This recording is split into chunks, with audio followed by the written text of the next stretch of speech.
All right, I am right now at the National Conference for Media Reform with my good buddy Steve Horn. Steve Horn is, of course, from DeSmogBlog, an investigative journalist. You can find all of his reporting at DeSmogBlog.com. Steve, thanks for sitting down with me, man. Yeah, thanks for having me.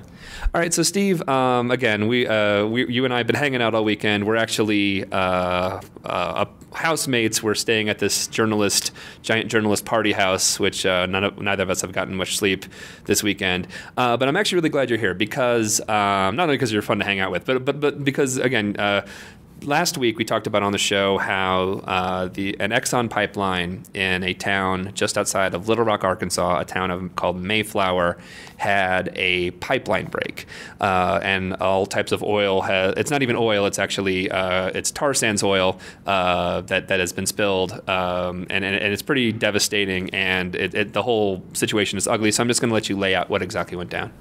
Sure. So I guess first it's important to note that originally it was reported that there was 3,500 to 5,000 barrels of oil or tar sands oil that spilled, upon the first few days. A week later, so this happened on a first Friday. The week after Friday, the EPA came out and said that ExxonMobil was, surprise, surprise, lying about how much oil was spilled. And there's actually at least 6,000 barrels of oil, or tar sands oil, that's spilled in this neighborhood in Mayflower, Arkansas, and that would make it the second largest spill on land in U.S. history of tar sands, at least. The first biggest one was in Kalamazoo, Michigan, and that's the subject of a really important ebook that Inside Climate News wrote called The Dilbit Disaster.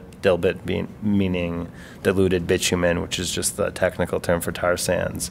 So they've actually been doing a lot of the most important reporting on this spill, too. They have a reporter on the ground named Lisa Song, and basically her reporting has showed that she's had very little access to seeing what the hell has happened there. She basically has come out and said that it looks like ExxonMobil is running the show there, and that kind of led me to start seeing things that way, and I looked into an FAA sort of, I don't know what you'd call it, like a permit or a no-fly zone, and I looked at in some of the details of it, and I learned that this no-fly zone is not actually even being run by the FAA itself, but it's actually being run by a guy at ExxonMobil. Once you look into just a guy is listed, the contact for his name is Tom Suroff, S-U-H-R-O-F-F. Anyway, he's listed as the aviation advisor for ExxonMobil. So he is literally doing the job of the FAA on behalf of the FAA, with FAA not doing anything it's supposed to be doing. They handed it over to ExxonMobil. So literally, like, if you were to go and find reach out to the government and say, who am I supposed to contact to find out about this spill? They'll give you a number, they'll give you a name, and when you call it, you're not talking to a government agency. You're talking to an ExxonMobil employee. Yeah, Tom Suroff, and the no-fly zone's interesting. Some people have argued with me and said it's not that big of a deal because it's only 1,000 feet and under, where you can't fly around, and in a 5-mile square radius around the spill. Also, the local airport is not, no one can land there right now, which people would probably not fly into that anyway. They'd probably fly into Little Rock. But the point being is that's not even the point. Yeah. The point is actually that ExxonMobil is running it. They can say who is allowed to fly over and who isn't. They said that media access will open up more, but they get to delegate which media gets access. That means it's probably going to mean media that's going to offer friendly reporting and give ExxonMobil's point of view on the spill. They're probably not going to allow, for example, Inside Climate News, which is a really interesting case study here. Lisa Song, in some of her writings, she's basically said that she's been threatened with arrest when she's gone to the encampment. They kind of set up like an encampment for the disaster relief. And when she's gone there, even to ask simple questions, security has threatened her with arrest. And I've talked to the editor at Inside Climate News, and they're not even sure exactly if it's the local police or if it's Exxon or if it's private security who's there. there's still another question we ask, like, who are they hiring to do the spill relief? Is it like, I guess what happened with BP is they were actually taking guys from prison and having them help with cleanup.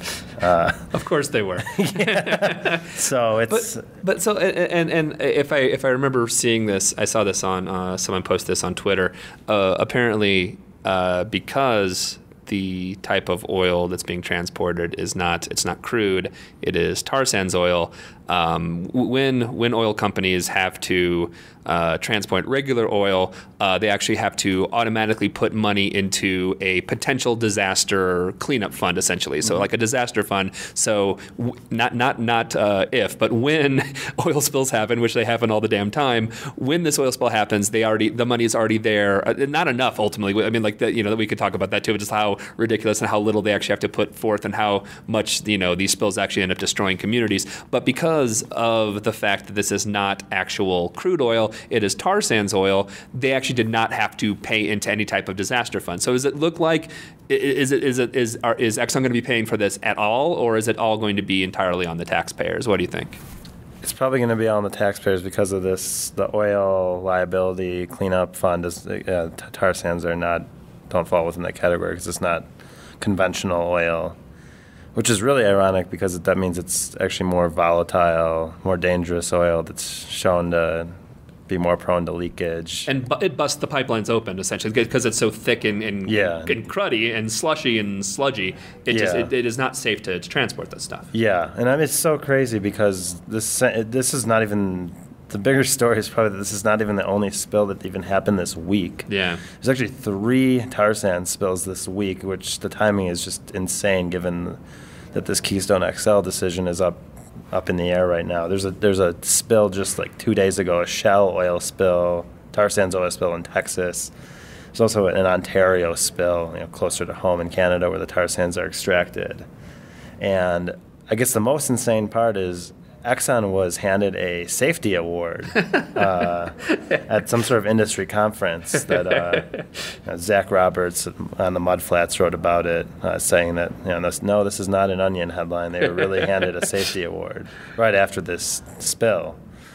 So, I mean, it's really important to the context of Keystone XL, and the reason for this oil being down in Arkansas to begin with is that, according to the industry, it could be true. I'm not saying it's completely false, but it's probably false. There's probably a lot of deception going on. The reason that they need all of these different pipelines is because there's a big glut in the market in Cushing, which is probably true. But it's a little misleading. It's not that there's really a glut. It's just not. They want other markets. They don't want to say that part because that means if they want the markets, then screw everybody else. No, that's all about them. It's not about the country. It's not about where these oil spills are. If these industries want this, we have to give it to them no matter what. No matter what, if a pipeline busts and it destroys a neighborhood, if it destroys a water supply. I mean, again, initially, right when it happened, there's oh no, the water supply is going to be fine. But there is a no-fly zone. But there's actually a 10-minute video of of aerial. Link can't put it up. Exactly, of aerial stuff, and it is much bigger than you think it is. It's way bigger. It's gigantic. The Attorney General, who's actually been, so far, I don't want to be overly optimistic, he's been pretty aggressive in terms of by April 10th there needs to be they subpoena documents for Exxon to show why did this spill happen. So it's pretty fast moving, but he's openly said, look, this fucking pipeline, excuse my language, has making me going to work back, Steve. I'm going to have to bleep that out. This pipeline has spilled into the lake that's in that video. Yeah. Because it spilled into a creek that's connected. There's some sort of thoroughfare that leads to the lake. So it's like that all of our water sources are ultimately kind of connected to each other, which they are. Yeah, and then there's another video that shows, on a similar note, that in this neighborhood where the spill happened, you see the tar sands oil flowing down the street. It looks like it's mud or something, but it's tar sands oil, and it's going down the sewer. The sewer, yeah. So where's that going? Yeah. That's frightening. That's going into the water drinking system or sewage system. Right. So it's so really clearly the lesson to be learned here is clearly what we want is another giant pipeline. We want it to run from Alberta, Canada, all the way down through Nebraska, through the Ogallala Aquifer. Mm-hmm. We want to have a potential contamination of the Midwest's water supply